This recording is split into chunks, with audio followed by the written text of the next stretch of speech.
আসসালামু আলাইকুম। The Bangladesh legal practitioners and bar council order 1972 এর আজ দ্বিতীয় ক্লাস। আজ আমরা আলোচনা করব বার কাউন্সিলের কমিটি নিয়ে। বার কাউন্সিলে টোটাল 4টি কমিটি উল্লেখ রয়েছে।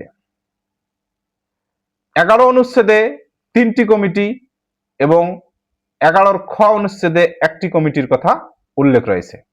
11 অনুচ্ছেদে কি বলেছে?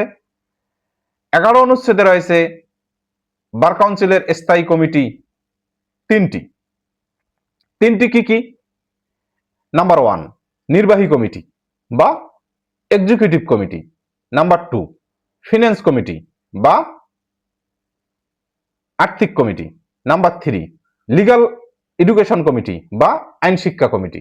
এই 3টা কমিটি বার কাউন্সিলের স্থায়ী কমিটি।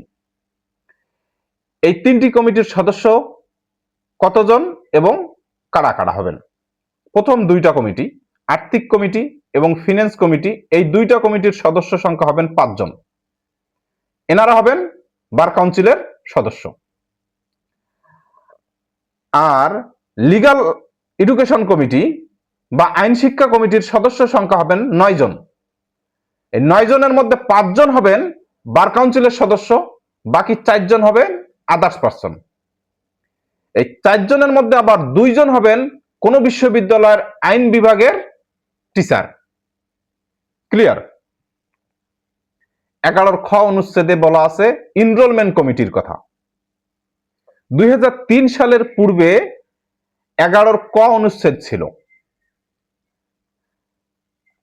সেখানে ছিল এনরোলমেন্ট কমিটির সদস্য 3 জন এবং ওনারা বার কাউন্সিলের সদস্য থেকে নির্বাচিত হতেন। কিন্তু ওটা বাতিল করে 11 খ অর্থাৎ 2003 সালের পর থেকে 11 খ অনুচ্ছেদ অ্যাড করা হয়েছে নতুন করে। 11 খ অনুচ্ছেদে সদস্য সংখ্যা হলো 5 জন।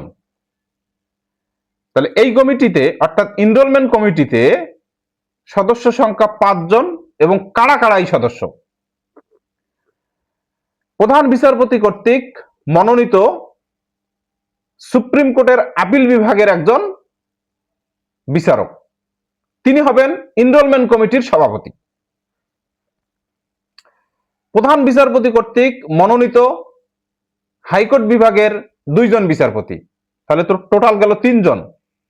বাংলাদেশের অ্যাটর্নি জেনারেল এবং বার কাউন্সিল কর্তৃক মনোনীত একজন সদস্য, এই টোটাল 5 জন সদস্য নিয়ে এনরোলমেন্ট কমিটি গঠিত।